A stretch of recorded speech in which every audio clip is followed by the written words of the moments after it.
Kasi nga ito nga.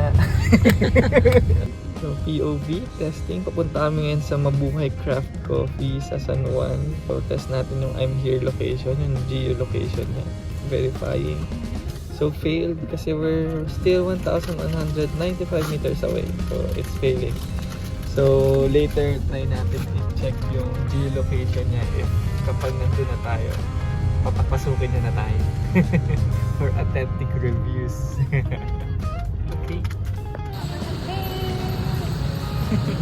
Testingin natin yung app if okay na siya. So, we're here na sa Mabuhay Craft Coffee.